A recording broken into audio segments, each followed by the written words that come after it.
It's happened to all of us. We're in a close match and we miss an easy shot. Then the spiral begins.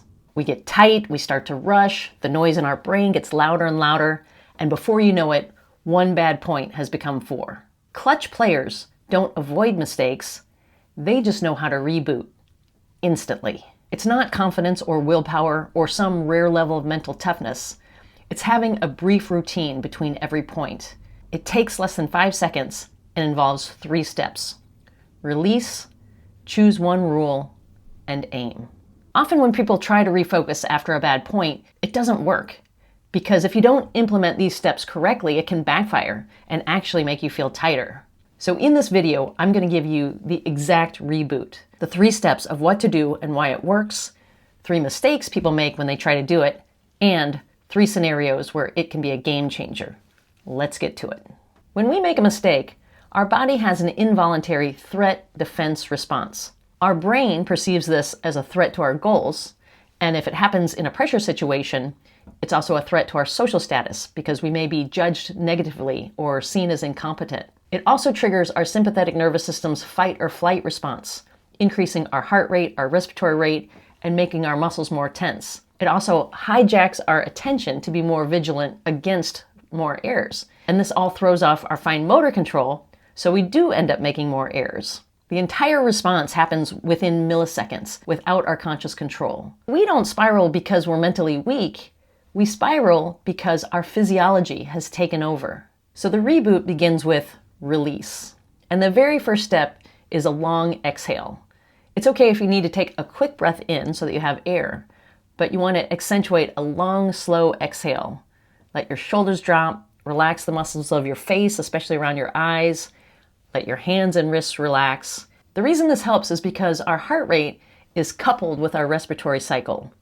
So an immediate, prolonged exhale stimulates our parasympathetic nervous system that counteracts that fight or flight response.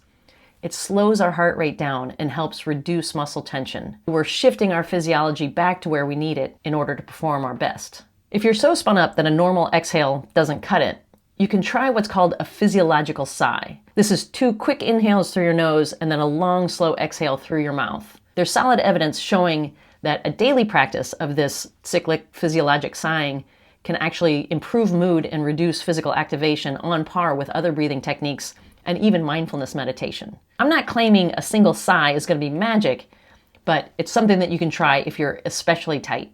After our body's fight or flight response, our conscious mind kicks in to analyze what we did wrong. Dang, I left that one high. Shoot, I didn't move my feet. Ugh, I changed my mind at the last minute. And then it tries to tell us what we need to do next. Paddle head down, watch middle, be more aggressive. All of this becomes mental noise that just makes it more difficult to know what to do as we go into the next point. It's like being at a restaurant with a massive menu. We panic when the server comes because we're overwhelmed with too many options. So step 2 is to choose one rule. These can be things like smooth tempo or cross-court return, or maybe drive the third, drop the fifth. This simplifies our options and helps settle and quiet that noise. When we know ahead of time, before the next point, what we're going to do with our first 1 or 2 shots, then if the ball comes to us, we're not being reactive or indecisive. We already know exactly what we want to do. Having this small executable plan is what researchers refer to as an implementation intention. It's like stepping stones to help us achieve our goals. And in this case, our goal is to transition smoothly into the next point. Another thing that can happen when we're in a high pressure situation is that anxiety disrupts our attention. It can lead us to focus too much internally on what's going on inside our bodies, or we may be more easily pulled by external distractions. For example, have you ever noticed that you're annoyed by a spectator or something that's going on another court when you're in a tight situation? It's because our attention is darting everywhere. So for the last step of the reboot, aim, we rest our eyes on an area of the court before the point starts. It's not a pinpoint laser focus. It's a soft gaze to a large target, reinforcing the relaxed face and eyes that we did in step 1. This helps settle our attention and anchor us in what's relevant in our match. For example, if you're returning, right before the serve, you look at the general area where you want your shot to land. Or if your partner's serving, you may rest your eyes at the transition zone or near the kitchen line where you plan to place the third if the return comes to you. Having an external focus of attention, like on a distant target, has been shown to improve performance compared to an internal focus that makes us more mechanical and rigid in our movements. There's also a technique called the quiet eye that I'll cover in a future video. This is where an athlete holds a longer, steady gaze at their target before initiating movement, like a golfer who focuses on the back of the ball before starting their putt. This is another method that has consistently been shown to improve performance under pressure. Quick question: which of these issues has made it challenging for you to move on after a bad point? Tension, focus, or chatter? Comment one word below. So here's the full reboot. Release, exhale and let go of tension in your body.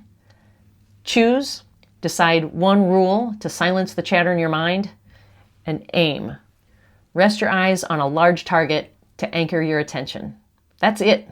We're shifting our physiology and our focus to start the next point. Sounds easy enough, but here are 3 ways that it can fail. Mistake number 1 is inhaling first. We know that breathing helps us relax, so instinctively after a miss, we take a big deep breath, our shoulders right up, and our body gets tense like we're bracing ourselves. But remember, our heart rate is linked to our respiratory cycle. So an inhale temporarily increases our heart rate. It keeps our fight or flight response on high alert. That's why we exhale first. It sends a signal to our system to downshift. The second mistake that can happen is to flood our minds with too many rules. When we make an error in competition, it's often not because we lack a skill, it's because we failed to execute something that we already know how to do. And so our brain wants to give us all sorts of self-instructions that quickly become a checklist. The reboot leads to overthinking, and that doesn't help us play any better. What we need instead is just to be clear and quiet, which is why we choose only one rule. Another mistake that people make is to only reboot after an error. Then our minds and our bodies start to tag it as an emergency mode technique. There's evidence to show that there are cumulative benefits when we practice pre-performance routines. Having a sequence like this helps us be consistent and more stable. So it's better to reboot after every point, whether it's good, bad, or neutral. Then it will be wired in for the times that we really need it. So here are 3 scenarios when the reboot can be especially helpful, and I'll also give you the specific rules that I would choose. Scenario 1, immediately after an error. Let's say we hit a dink into the net. Maybe we were worried about leaving it high, or we were trying to change the dink pattern. Either way, we feel frustrated and silly because in non-pressure situations, we can dink all day. So in this case, after the release, I might choose a rule like high clearance. We can't be perfect in pickleball. What we want is to be steady and make our opponent hit another ball. Scenario 2, after a long rally or late in the day when we're fatigued. This is when our touch disappears and we rush and try to hit winners. So do a slow release. Take your time walking to get into position for the next point, and choose a rule like big target or deep loopy return. Give yourself more time or a larger zone to hit into. When we're tired, we don't need to be heroes, we just need to give ourselves more margin. Scenario 3, a pressure point, like 9-10 in the third. Our thoughts jump to the future, like, I don't want to lose, or don't blow it. So for the release, do a long exhale. Maybe even do one physiological sigh. And then choose a rule that you really trust. A high percentage shot that you know you can execute, like target middle or cross-court return. Pressure drops when the next decision is made and when we hit with confidence. Like any skill, mastering the reboot takes practice. So experiment with this when you drill or during rec play. This will help you determine what rules work for you. And once we have a reliable routine between every point, then we're more likely to stay steady and avoid the spiral. If you want to take a deeper dive into what happens when we're under pressure and how to manage it, you're going to want to check out this next.